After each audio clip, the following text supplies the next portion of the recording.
Well, Emily, I'm very happy to invite you here today. I met you not long ago at Music Month. I think I met you at the Bowery. Yeah, the Bowery Electric. Yeah, that was an amazing talk. And you are now in the midst of promoting a new edition of your book. How to Build a Sustainable Music Career and Collect All Revenue Streams. Yeah, and now that's a mouthful. And that's really good because it's really important for all artists to get all the money that's sitting on the table, right? As an independent musician, I know that I've been very guilty of just uploading to Spotify, to streaming services, and not even thinking about registering my songs for a long time. So there's so many things to talk about here. Let's just start with your background a little bit. First of all, where were you born? Outside of Milwaukee, Wisconsin. All right. And what brought you first to this music world? Did you start off with like piano lessons, or what was your first interest? Actually, yeah. I started taking piano when I was probably 5. Took guitar not long after that, but I'm not as talented as you are, that's for sure. So always was a huge music fan, went to tons of concerts growing up, found Don Passman's book, All You Need to Know About the Music Business, when I was in 8th grade. I found that at the mall. And I think just that title made me realize, like this could be a job, Oh, the music industry. Yeah. Oh, that's interesting. Not many 8th graders are walking around thinking about the music industry. Everyone just wants to, sing their Disney songs and become someone like Taylor Swift or something. So did you think that from an early age you were like business focused, or were you interested in finance, or? I don't think it was that specific. I just loved music so much. Yeah. And I was on an internet forum for the band Oasis, like in the 90s. Okay. And someone said, sorry, I haven't been around. I've been applying for universities, and I just got into Northeastern's music industry program. And I was like, I've never heard of that school. I've never heard of that major, but that's what I'm studying. That's great. And that's where I ended up going. I did look at other music business programs, but that ended up being the right fit for me. Yeah, absolutely. And did you have a music background, or was it from the beginning just music business centered? Did you play instruments more professionally, or you were just all about the business? Yeah, I was all about the industry. I was probably a little bit more of an athlete. Growing up. Yeah. Really? What did you play? Swimming. I love swimming. It's a really, really complete sport. And so you go to college on Northeastern. How was that experience? You went in the 90s, or? I graduated high school in 2000, so so I went there 2000 to 2005.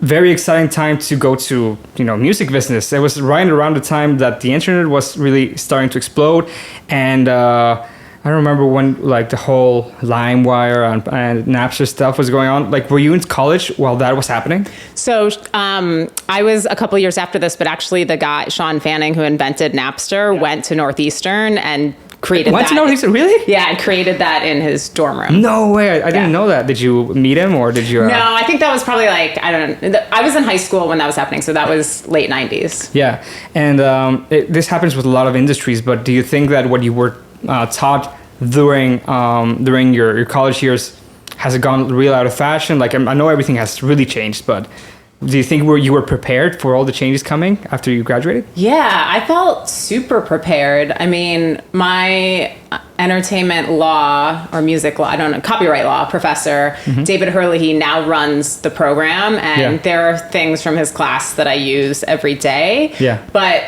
what really sets Northeastern apart is their quote co-op program, which basically means interning. Okay. So and that was a big draw for me, and it is for a lot of students. So I alternated semesters going to school and interning in the field, so much so that I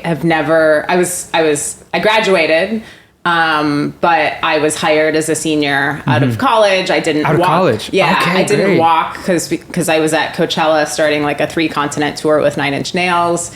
And Really? I've never used my resume since, other than when I've taught at universities and they need to keep it on file. So that's all because of the co-op program, where just each professional experience led to the next. So I'll say for music business students, or maybe folks looking at music business programs, you don't have to go to a music business program. There's no doubt in my mind I would have been successful if I didn't, figure out going to Northeastern or whatever. Yeah. But for students that are in music business programs, and I've taught at plenty of them, a degree on a piece of paper isn't going to get you a job in music. Absolutely. It's going out into the field doing as much as possible and then bringing it back into the classroom and sharing those experiences with your classmates, which are your community and your network. Like the student sitting next to me at my first ever college class when I was 17 years old is my neighbor in Brooklyn. Oh, really? You know, or my first boss at my first internship ever is also my neighbor in Brooklyn and one of my best girlfriends. I was 19, she was 23, right? So it's all about getting that experience, bringing it back into the classroom, sharing amongst yourselves. This was awesome. This was challenging, and growing and learning together. Yeah, absolutely. So in this day and age, of course, a music business degree, his main function is to get you in the room with people who are like-minded like you, right? Yeah. That's, I think, that would be my main motivation behind going to music business. Like, and I've actually considered it a bunch of times, just, to be in the same room with people who are like in the industry. And so it sounds like your career took off pretty rapidly. What do you think you were able to make all these connections and turn those into profits and connections? So, like, what do you think, especially about you, has helped you thrive in this business? Yeah, well, I just blasted through like a 5-year process, right? But I got my first internship through the school's database. Yeah, it was at Powderfinger Promotions, which is college radio promo and PR, and that's where I met my first boss and, like I said, one of my best friends, Winifred Chain. Okay. And I said yes to before that, Win told me within a few weeks that I was one of the best interns they'd ever had, and I was shocked because all I did is what she asked me to do. Oh, maybe you just did it in a timely manner, and Well, you just do it, right? So it just shows you that's like whatever that saying is, like 50% of success is showing up. I mean, it's more than showing up. Like, do what I heard. Like 80% is just showing up. Yeah, right. But then I also said yes to everything that she invited me to. That's great. And it was a lot of shows, not always shows I would like pay money to go to see, and I was like intimidated and nervous, and Win is just like a Buddha of the music industry and just like a very loving person, and introduced me to a lot of people. Yeah.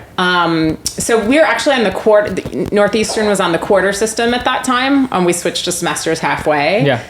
So I was able to pack in like even more internships. Oh, that's great. So Powderfinger asked me to stay after the 3-month quarter or whatever, but I didn't know what I wanted to do within the industry. Yeah, that's what I was going to ask. Yeah. So I wanted to try as many things as possible. So I got so then I had the good problem that summer of getting accepted at 2 internships. Oh, that's great. One was again through my school's database. And I point that out, like, again, like I had never heard of Powderfinger before. And so it wasn't necessarily like a dream, but take advantage of the resources that are around you, whether it's school, friends, family, etc. Yeah, the whole internship game is really, really valuable for people who want to be in that corporate business world. That's definitely something that I wasn't taught in school. I went to Juilliard. Yeah. And in that world, nobody really talks about the importance of doing internships. And I think it's also ingrained in the culture. I come from Mexico, so I never really heard about doing that stuff while you were in college in Mexico.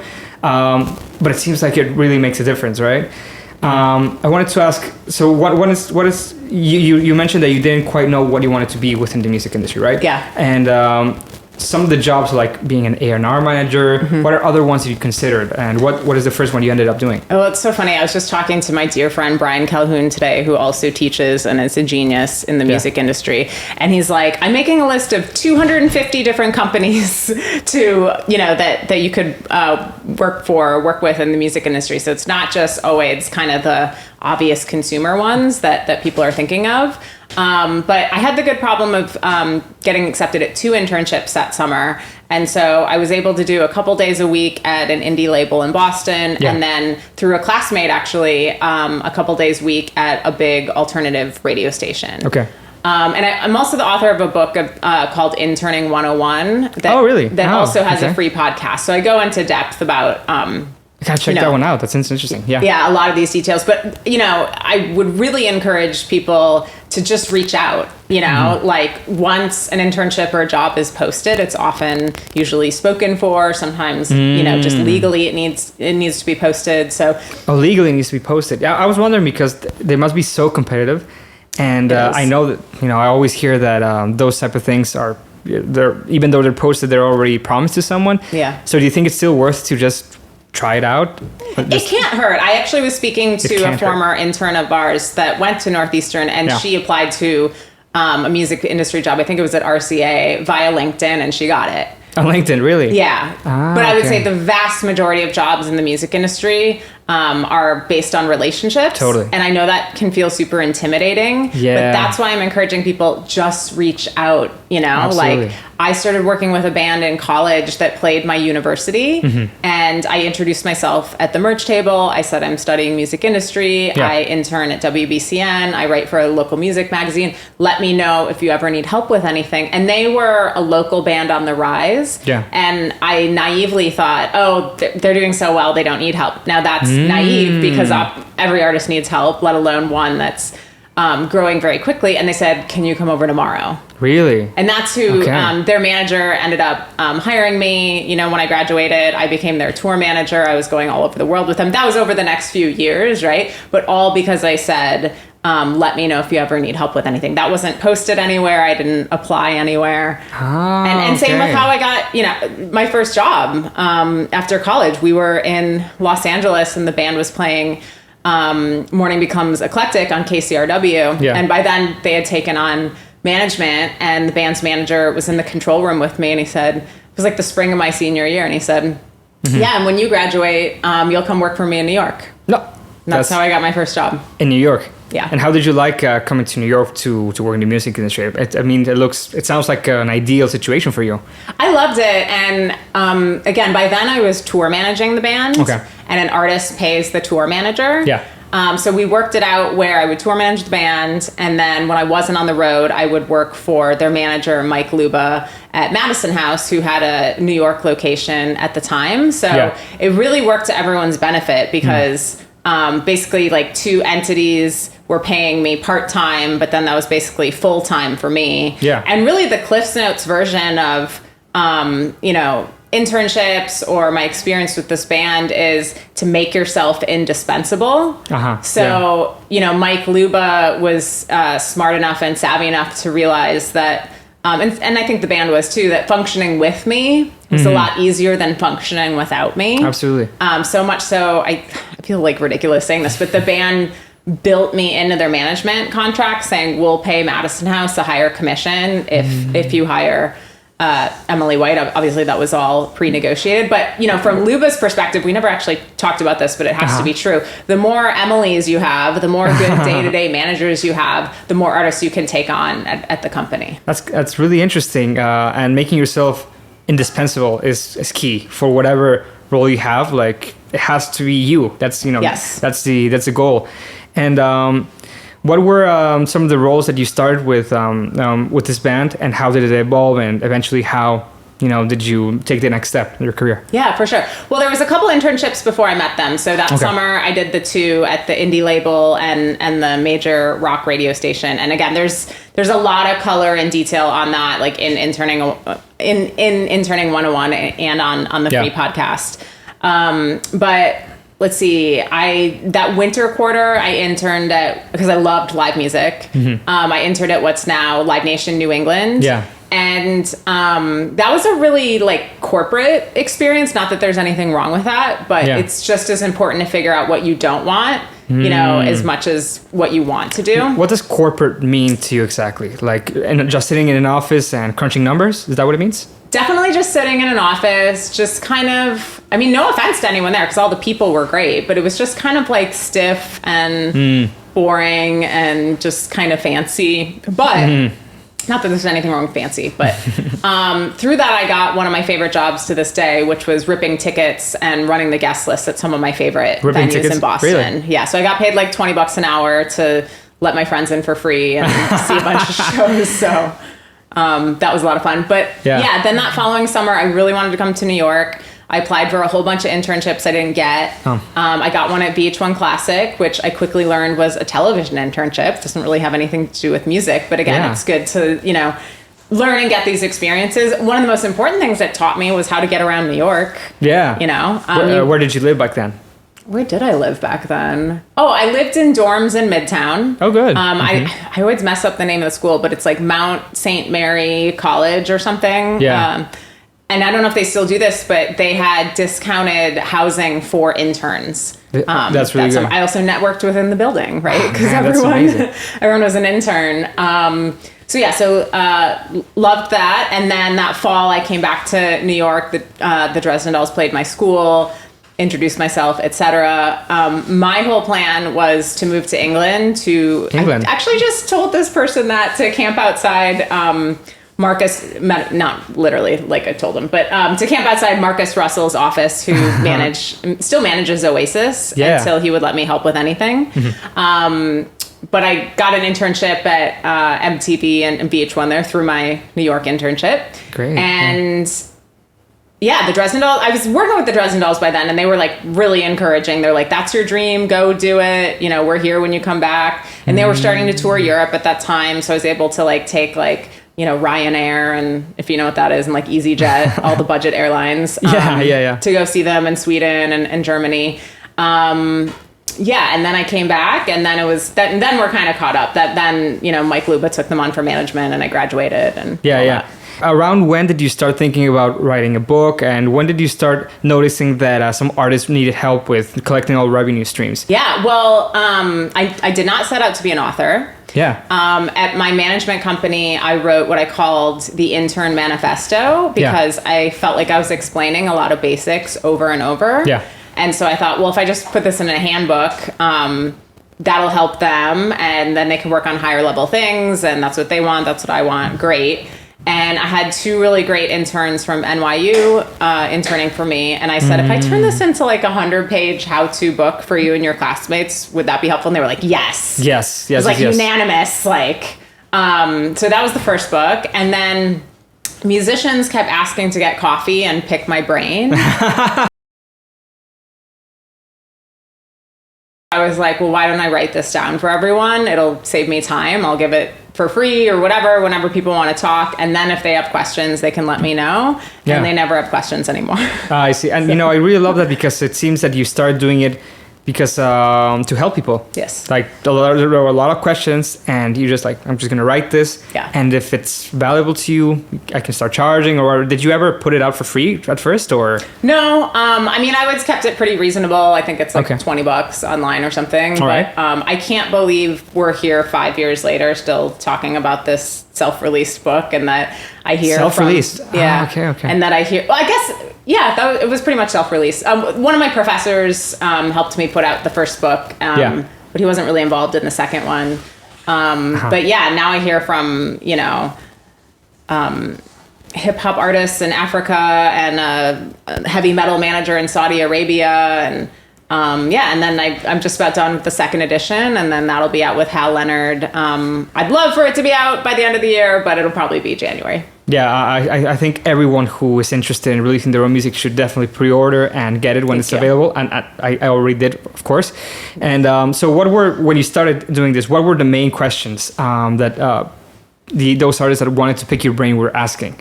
What was like the main thing that they didn't understand? That's a great question. I mean, I would usually look at kind of their online presence before I would meet with them. Okay. And I would almost always notice things that could be improved. Okay. Right? Where it's like, okay, you haven't really posted on this social network in a while. You're posting on this one, but you're not tagging the other artists. There's no data collection going on. I remember meeting with a band from Milwaukee that drove, I could say this because I'm from Wisconsin, like drove to New York. I'm like, you guys, the flights aren't that expensive. Like it's an hour and a half flight versus 20 hours in the car. That's Wisconsin really people love to drive. Yeah. They drive everywhere. The US is beautiful for sure. Yeah.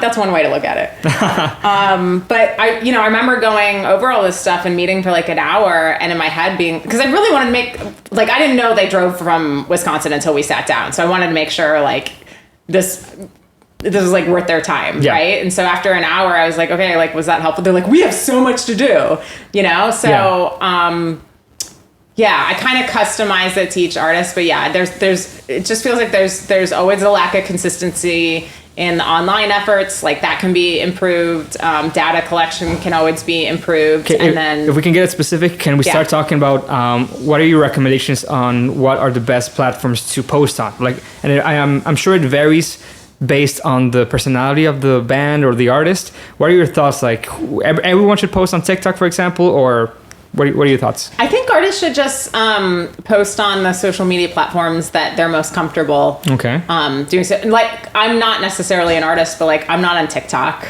You know, I'm on plenty of social media, right? Like I don't need to get on that. But you should grab all of your handles, you know, ideally with the same name, and then you can pin a post being like, hey, I'm not really on whatever platform, but here's my text list, here's my email list, and that's the best way to stay in touch. So you're still collecting that direct to fan data. And so data collection is really important. I think that's really where all the assets are, because if you get all the phone numbers and the emails, got a lot of power. What platform do you think is better to collect all that information? Because I don't, as a music consumer, I don't recall when I've given like bands my email or like, you know, what's the best way to reach your audience in that way? You think? It still comes down online. It still comes down to what the artist feels most comfortable with. But it's a great it's a great tool to respond to fans with. So if they're responding an Instagram comment being like, when are you coming to Phoenix or London or whatever, you can be like, here's my text list, here's my email list, like sign up and you'll be the first to know. Oh, okay, I see. So what do you think are some of the biggest weaknesses in when artists are trying to monetize their career? Because if you're not really well versed in the music industry, you think, oh, if I just go viral, everything will be fine, right? But what do you think are the first steps to take to start, you know, to monetize your career? So if artists have a clear vision for their release, you know, a single, an EP, etc., they should launch a pre-order. And so I really want to see artists monetizing their music before it's even out. Of course. So I always, again, I'm talking about Oasis a lot, but their main songwriter, Noel Gallagher, you know, their management email list sent out an email in like January. It doesn't matter what year it was, but like January a couple years ago, announcing an album for June that we could pre-order for those 6 months, and you could get vinyl and tickets and you know, like the amount of money that the guy who wrote Wonderwall made in that 6 months is extraordinary. And if you pay attention to, you know, Taylor Swift's releases, Run the Jewels releases, Fall Out Boy, Sabrina Carpenter, all the biggest artists are launching pre-orders because that's how they're going to get dollars, tens, you know, hundreds, hopefully thousands of dollars, instead of just waiting till day one and putting a streaming link up and saying, you know, give me fractions of a cent. Absolutely. But of course, not all artists are as big as that.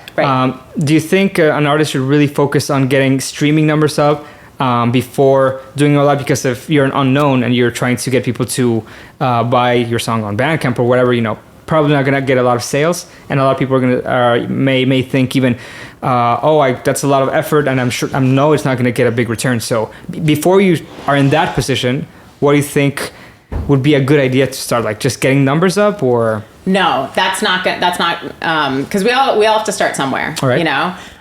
So the first edition of this book, and it was as self-released as it gets. You know. I launched and this is just an example. I launched a pre-order for that book that recouped all of the book's expenses before it was out. Really? Yes. Oh man. Right? That's excellent. And then, you know, this is a little bigger scale, but you know, the band that I worked with in college was a punk cabaret duo playing in a very rock city, and so they didn't get booked at kind of traditional clubs and venues, so they were playing art galleries and lofts and parties. And so you could barely say hi to the two people in the band or myself without us saying, would you like to sign up for the email list? And so when the singer of the band put out her first solo album, we went to grab the email list, of course, with permission. It's her band. And there were 100,000 names on it. So all those, you know, would you like to sign up for the email list really added up. And so she was on a major label subsidiary, and I'm dating myself by saying sales, but so her debut solo album sold 10,000 copies in the first week. 1,000 were sold by the label, Yeah. and 9,000 were sold through the email list. And we Really? had, different $100 packages. So she cleared a few $100,000 in a few hours, let alone Excellent. a day. Yeah. And then that record ended up selling 20,000 copies, which is considered a failure by, major label subsidiary standards. And so she went on to raise the most money ever for a musician on Kickstarter, over $1 million. Wow. How many backers do you think she had to achieve that? $1 million, 20,000. 20,000, Yeah. which is Ha, how there you many go. people bought the record in the first place from the label, which was considered okay. a failure. So my point is, and I feel kind of gross saying that, it's not how many fans you have, it's how you monetize them. Like, are you offering them, merch bundles and ticket packages and vinyls, or are you just saying, I'm on streaming, give me fractions of a cent? And I'm not saying don't be on streaming. Totally. But your fans want to support you in the best way possible, but they don't know how unless you tell them. Yeah, and I haven't really thought about that. I'm an independent artist, and just asking people to go through that, I haven't tried it, so I really have no idea how they're going to react, right? Yeah. Because I know there's a silent majority of people who consume your music and maybe don't say it. Right. I know you see the likes and everything, but a lot of people don't take the time to actually write a really good comment. Like, it doesn't really happen always, right? It's easier to get a lot of negative comments, so that's a lot of fun. But monetizing that audience and finding a way to get into email is really good. What are some good platforms that you recommend to collect and create email lists? Yeah, I like MailChimp because it's free to get started. MailChimp, okay. And then Yeah, I've seen for it. text lists, and that's a little bit more expensive because there is the SMS, messaging costs. I like community.com because it was built for music and musicians. I see. Yeah, those are pretty. That really does sound very, very useful. And in terms of uploading to music, what is your experience with Bandcamp? And I hear that some people put it out on Bandcamp before. What strategies do you recommend for that? I love Bandcamp. Okay. I love Bandcamp so much, and I say in the book that people often ask or accuse me of working for Bandcamp. I hadn't heard that in a while, but then I just spoke to a bunch of teenagers, and someone asked me if I worked for Bandcamp. So, I'm very pro Bandcamp. But the number one where you'll receive the highest profit margins and the most data collection is your website. So that's the A+ version of where to launch pre-orders, which are not pre-saves. But you should absolutely be launching a pre-order on Bandcamp as well.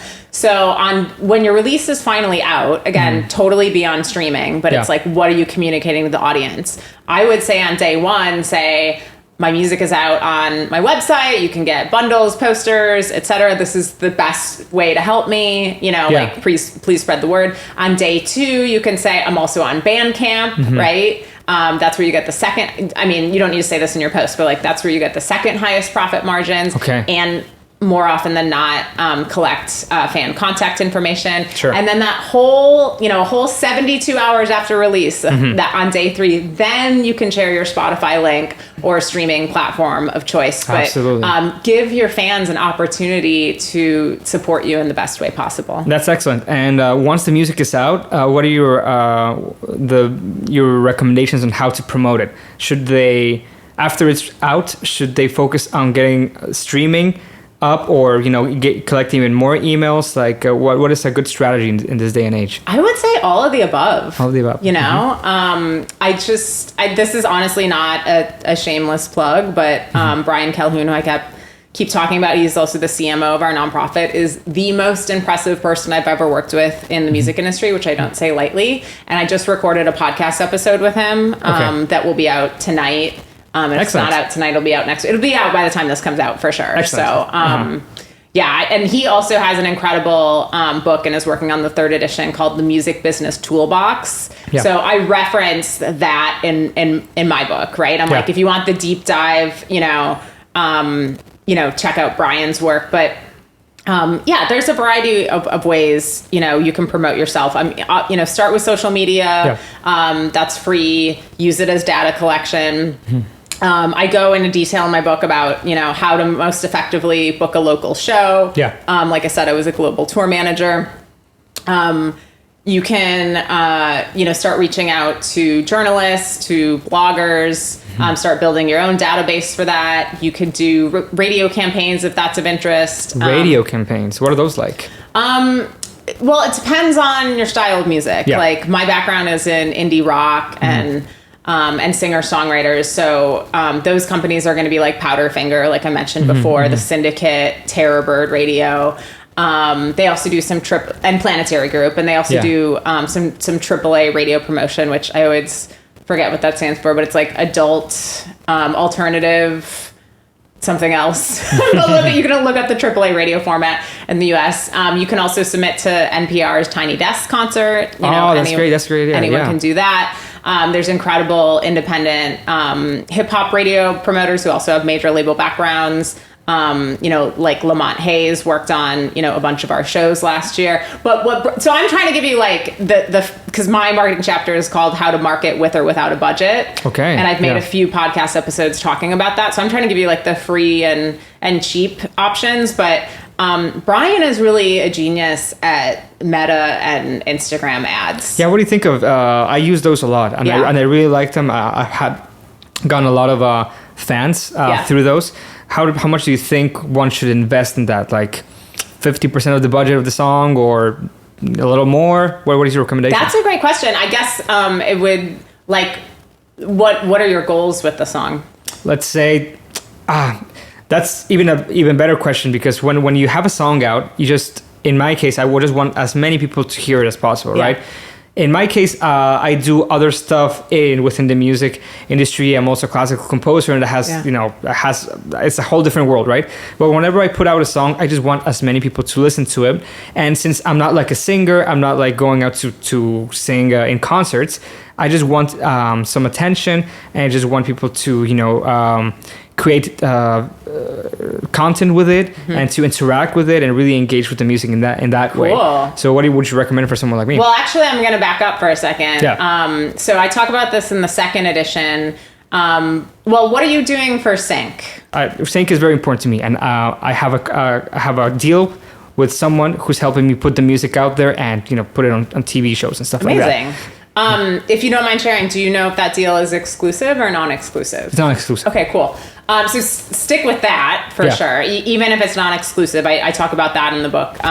You don't want too many cooks on Sync, but hopefully this doesn't contradict that. Okay. You could also check out Free Music Archive and Creative Commons, where anyone can upload their music for sync. Yeah. And it might sound counterintuitive to upload music, to Free Music Archive when the book's called, book has revenue streams in the title. Yeah. But there's a lot of low budget films, student films, nonprofit, commercials or like promotions. Et cetera, looking for music. Okay, yeah. Right? Yeah. And so, like, I met an artist that's landed 10,000 syncs over the last... 10,000? Yes. Literally 10,000? And it's like a video game in Poland. Wow. And it's driven so much traffic to his streaming. Oh, that's really interesting. He pays all his expenses just through streaming. Now, he lives in Wisconsin. Really? So it's a little more... it's more expensive here in New York City. Yeah. But... I think that's been those are great platforms for exposure. I see, and they're free. You say that you can just upload them for free and get your song on all sorts of places. Yeah, and it's important for me to say two things. One, the license is they have to credit you. Yes. And if they don't, that obviously gets artists really upset. They're breaking the license, right? So that it's a huge promotional thing. And then also, Free Music Archive doesn't necessarily mean free. Yeah. It means maybe someone has $100 or, a smaller budget. And then I've also seen, music supervisors, if they're working on an indie film or something with a smaller budget, find artists on there that they fall in love with and then come back to that artist when they have a bigger budget film. No, yeah, for sure. Sync is a huge world and moves a lot of money, right? And do you think all artists should try to look for a sync deal with sync agencies, or do you think it's better to just go about it by yourself? I think both. Yeah.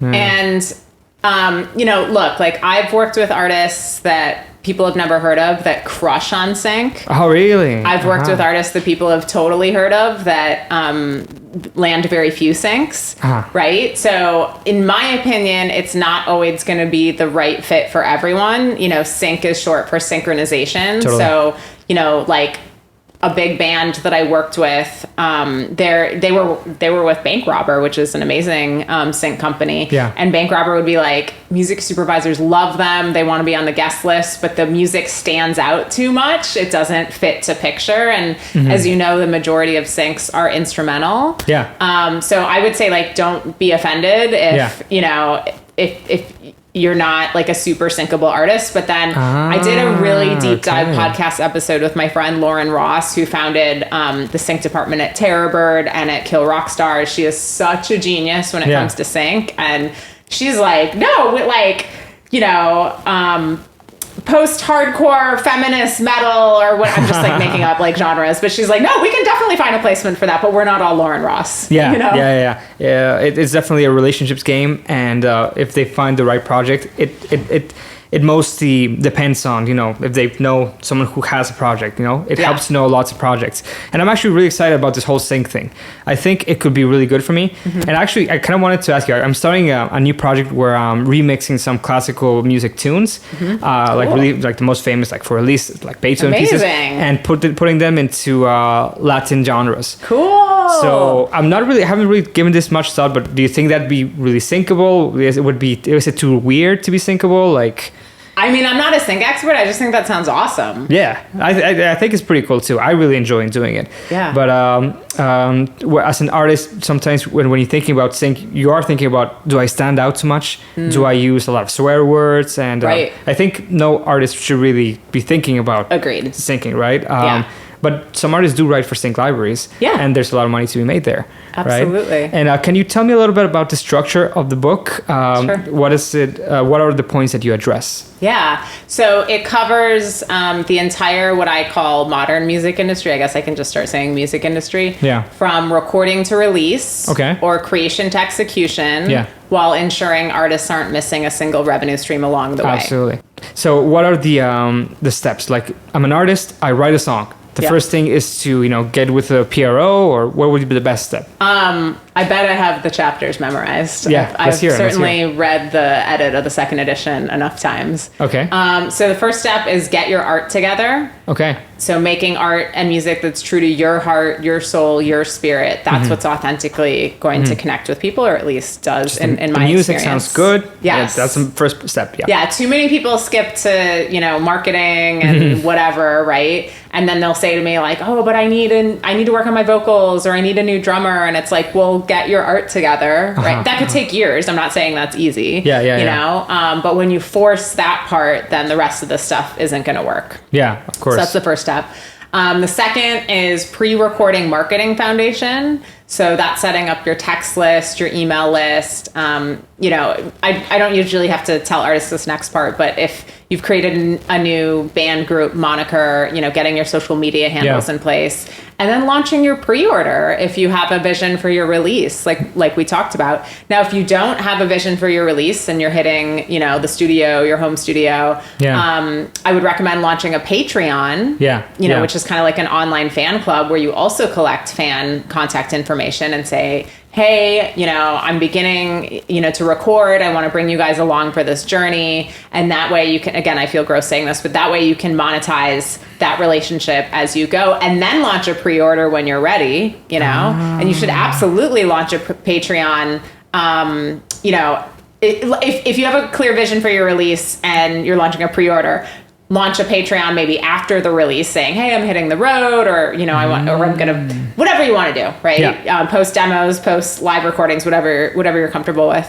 So that's chapter 2. Yeah. Step 3 is, I bet it's get your business affairs together, every musician's favorite topic. Of course. So, you know, making sure you have a plan in place before you hit the studio, like for songwriting, right? So if you wrote all the songs, saying to all the players, producer, engineers, your mom, anyone that steps foot in the studio, I wrote these songs, Mm-hmm. and if you feel you contribute to the songwriting process at any time, let me know immediately after the session so Yeah. we can talk about it, finalize the splits, and then throw that in an email where you both agree to the splits. I'm sure that's the step that a lot of people skip. Correct. Yeah, because everyone wants wants to do cool music stuff and not talk about, business things. But the sooner you talk about these things, the better. You just protect yourself from That's right. any misunderstandings, right? That's right. Yeah. So you said create good music. Yeah. Then email list, start collecting and fans information, Yep.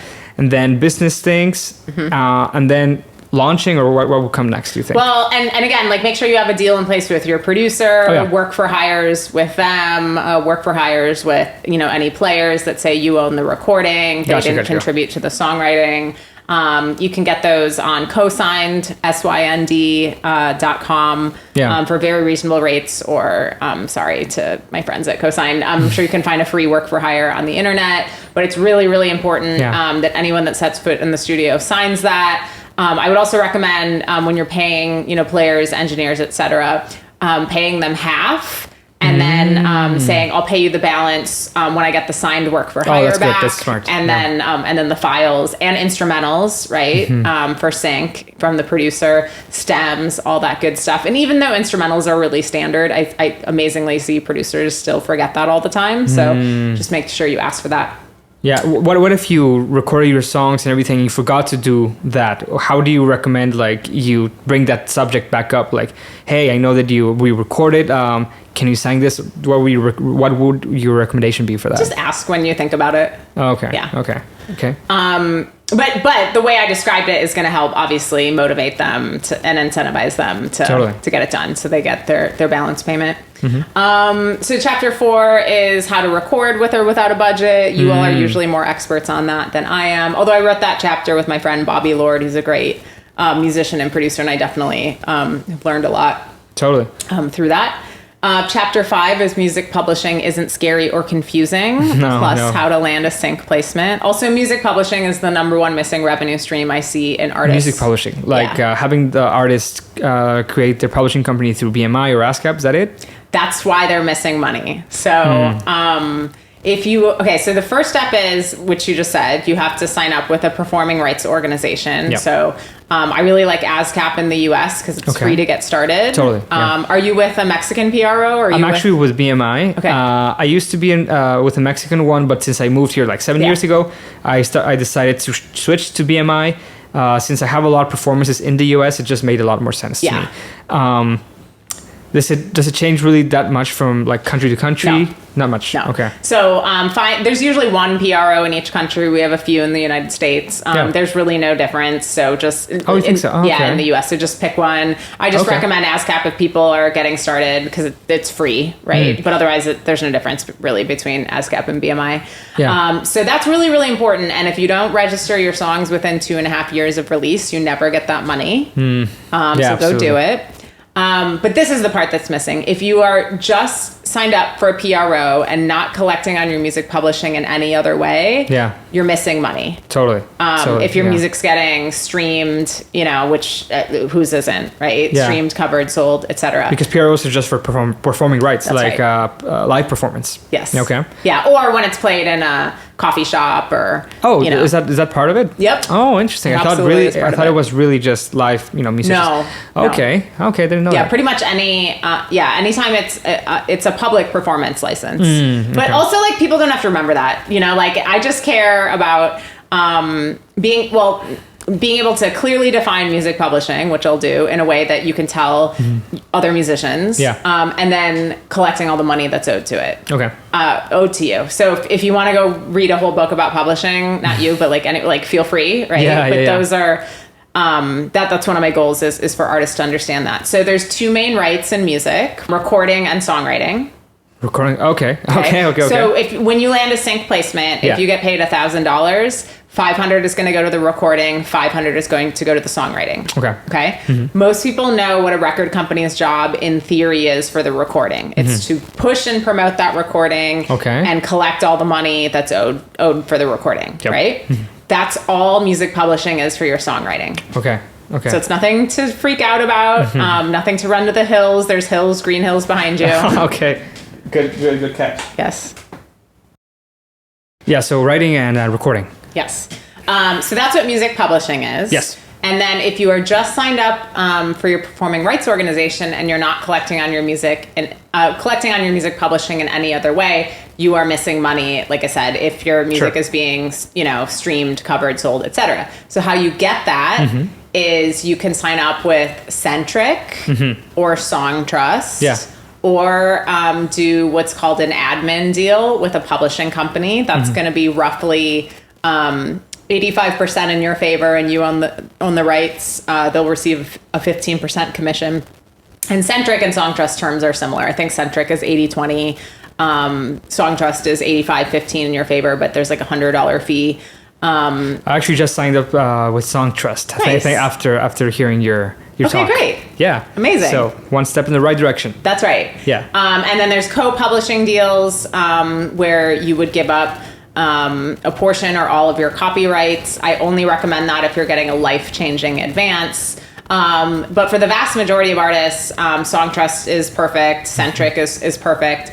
And similar to the PROs, if you don't register your songs with a music publishing administrator within 2.5 years of release, you also don't get that money, It's 2.5 years, you said? give or take. I see. And Yeah. you just mentioned that you wouldn't have any artists signing away publishing if they're not getting an advance. Like a life-changing advance. Thousands of dollars. More than thousands of dollars. Really? Yeah. So like, Okay. my friend Dan reached out to me once. He's a producer, and he got offered a $2,000 co-publishing deal where they wanted his copyright for 20 years. And I knew he didn't really need the money, but what does that break down to? Like $100 a year or whatever. Yeah, and so I that's bad. said, go back to them and see if they do admin deals, because a $2,000 advance for an admin deal would be completely reasonable. Okay, okay. Otherwise, they need to increase the advance for a co-pub deal. And they immediately came back with $10,000, which... So they were lowballing him. Yes. Lowballing him. Yes. Okay. Oh, And man. that's still only $500 a year. Yeah, You know? not too good. But it was good enough for him. I would have asked for way, way more. I mean, I've done, deals for artists that are hundreds of thousands of dollars that, they're putting a down payment on a home with. So I really, that's what I mean about like a life-changing. I don't think it was life-changing for Dan. No offense to Dan. He knows who he is. But yeah, a few $100,000, that's life, I would think, is life-changing for most people. Yeah, because signing away your publishing is just something you really don't want to do. That's right. We're talking about the chapters in the book. Yeah. So right now we're at, signing up for Songtrust and also the MLC. I think so. Well, actually, let me add one more thing before I talk about the MLC, because Yep. you referenced this before. So when you register with your performing rights organization, it's going to take a song that you wrote 100% Yeah. and say, okay, 50% is Yeah. the writer's share, 50% is the publisher's share. Yeah. And it's going to nudge you to create a publishing designee. Do you remember what your publishing designee is? Great. Horatio on the Beat Publishing. Yeah. Yeah. And so that's why, understandably, it's super confusing to artists that when I ask them, how are you collecting on their music publishing? They say, oh, I'm with BMI. Oh, I'm with ASCAP, Yeah. right? Because you just created, Horatio Publishing or Yeah, whatever, yeah. right? But like I said, if you are not collecting on your music publishing in any other way besides your PRO, you are missing money. So sometimes I think I was put on earth to hopefully clearly explain what music publishing is to Totally. artists in a way that you can convey that to your peers, and then making sure that you're getting all the money Sounds great. owed to you. And then I also, in the second half of that chapter, I talk about a variety of sync options that we kind of already went through. So we talked about how to collect on your music publishing in full. You sign up with a performing rights organization and then a publishing administrator. Okay. Now, like I said, music publishing is the number one missing revenue stream I see with artists and songwriters of all ages. So those are the steps I push, because that covers everything. If you want to sign up with the MLC, you can then carve out your mechanical royalties from Songtrust or from your music publishing deal or administrator, and that's going to save that like 15% commission. Okay. But until I see the vast majority of artists collecting on their music publishing in full via a PRO and publishing administrator, that's why I don't push the MLC as hard. I consider that to be like the advanced placement version, Yeah. right? So until I see A pluses on everything, I love the MLC. I love what they're doing, but it's like there's artists like, oh yay, the MLC, and then they're not even signed up with their PRO, and it's just kind of a mess, right? Yeah. So to me, it's kind of worth the 15 or 20% commission. It's up to you, right? Like once you understand everything I just said, absolutely go carve out your mechanicals and collect directly from the MLC to maximize, you know, and to save yourself that 15-20%. But a lot of artists are understandably like overwhelmed by this stuff, so it might be worth the 15 or 20% to just have Songtrust or your music publishing administrator. Absolutely, and you're very pragmatic, because you say that until all that is just completely understood and you know you're at that level, now you can start doing it. Yeah. Because if you just promote it and people are like, oh, what stuck out about the talk, about the conference, MLC, I'll just sign up now, but they're not even ready, right? Yeah. Okay, cool. Right, and you said that if I have admin publishing deal, I can't use Songtrust. Yes. How come? Because you already are collecting on your music publishing through your admin publishing deal. That's essentially what Songtrust is. It's like a self-serve publishing admin deal. Okay, good catch. So chapter 6 is music distribution. Chapter 7 is how to market with or without a budget. Yeah. Chapter 8 is like my favorite chapter, because I have such a strong touring background. Your live strategy and efficient touring. I never hear from anyone about the live chapter.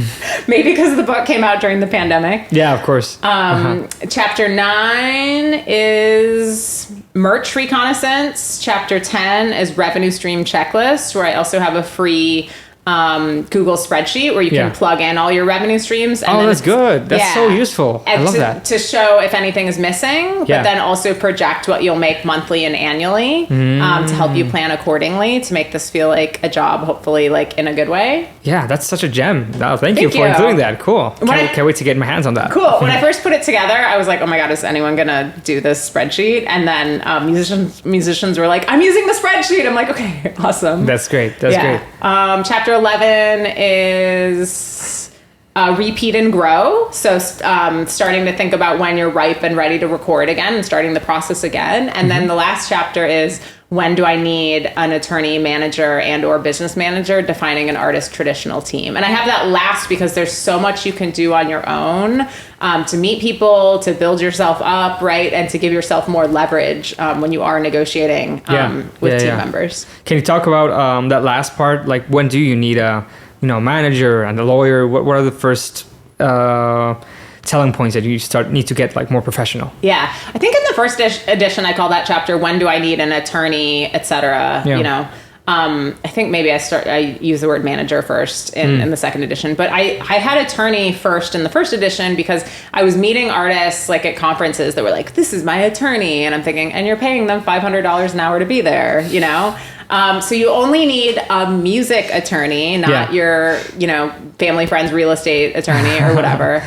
When you're doing a major rights deal. Okay. So a publishing deal, a label deal, a producer deal, a manager contract. You don't need a music attorney to look over Songtrust terms or BMI's terms. Those are going to be standard, terms and conditions. Yeah, most people are fine just agreeing to those. Like you don't really need to pay someone that much money to look over that. Yeah, okay, exactly. Makes sense. And then managers, and that often comes earlier in the process. And I'm biased, from my own experience, but if there's a music business student or a friend or family that is also interested in the music industry, that is interested in working with you, go with them, because they're going to have more time for you. They're going to have more passion.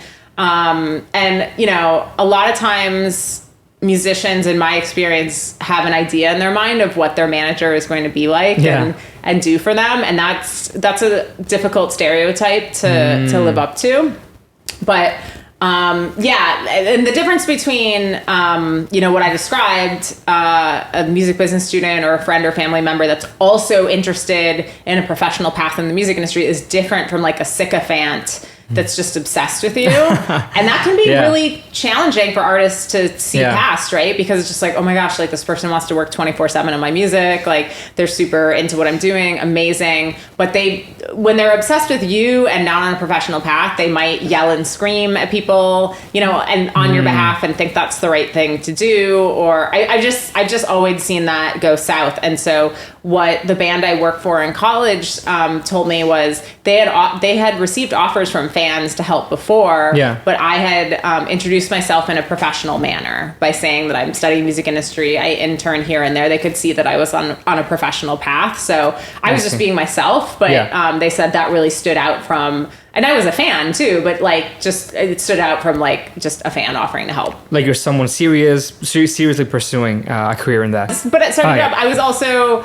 20 years old, right? And so like when I was teaching at NYU, you know, students would be like, oh, I want to be a manager, but I don't think I'm ready yet. And the student next to him would be like, well, I'm an artist looking for a manager. I'm like, look to your left. You guys can learn and grow together, you know? Yeah, just manage your friend. You can start up together and, you know, grow together. But have a really upfront conversation if they are your friend to make sure there's boundaries and you protect the friendship as well. Absolutely.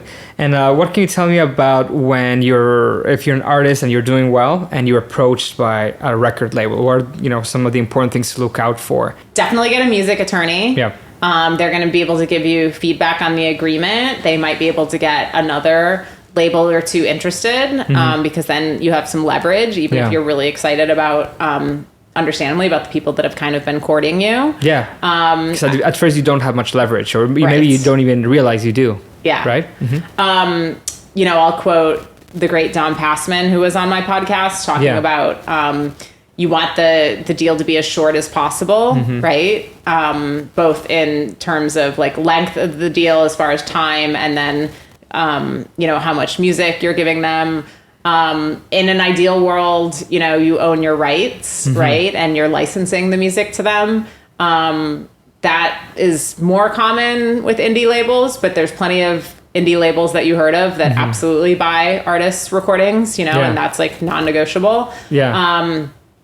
You know, I interviewed Freddie Gibbs' manager when I was at NYU, and they built up his career over 10 years, and they now license his music to major labels. Oh, right? good. Yeah. That took a ton of work for them to be in that position, but that's an amazing position to be in. And then I also remember the advice given by Justin Vernon of Bon Iver on my podcast, and that was, if you get offered a label deal, just give yourself a little bit of time. Like, it feels like a life or death decision, and it's your baby and it's your art, and I completely get that. But, you know, he posted it, I'm dating myself, but he posted his songs on MySpace, and it spread, and label offers were coming in, and he was super overwhelmed, and he was like, in hindsight, it was like a few months, right? So it's okay to give yourself a little bit of space and time before making a decision like that. Yeah, that's good. You do say that the deal should be short. Yeah. And artists shouldn't give signing away everything if it's negotiable. But you say that some record labels do ask to just say this is the terms. You can't negotiate on this, right? I mean, you should be able to negotiate something, right? I mean, that's what the attorney is for. Yeah. But yeah, as short as possible. And maintaining as many rights as possible. Absolutely. When does the book come out? Good question. It's with the designer right now, so I like to call that mastering. Oh, mastering! I love that. So we're recording this in August. I know it'll take Hal Leonard a couple months to put out, so I'm not going to want to put it out at the very tail end of the year. So I think January is probably most realistic. But January, it is available for pre-order on our website, collectevent.com. Absolutely. And what are some of the main things that you changed from the first edition to the second edition? Like, they reflect big changes in the music industry? Yeah. I have a new foreword with Cam Franklin of The Suffers. Okay. I definitely talk about Web3, you know, NFTs. I touch on AI a little bit. But I've actually rewritten the second edition a few times just because the process has been so long, and I want to make sure that it's as up-to-date as possible. Absolutely. So, you know, updated companies, updated platforms. But it's amazing how our communication changes, how certain slang terms change or words change, right? Or not that it's as important, but like Twitter is X now, and you know, things like that. So big changes. It's really just it's a very natural evolution. Imagine 10 years where you know, really no one remembers that Twitter was once called Twitter. Yeah. Now it's only X, right? So a lot of changes in the music industry. Have you ever considered having the book in some way exist somewhere virtually where you can make adjustments in real time?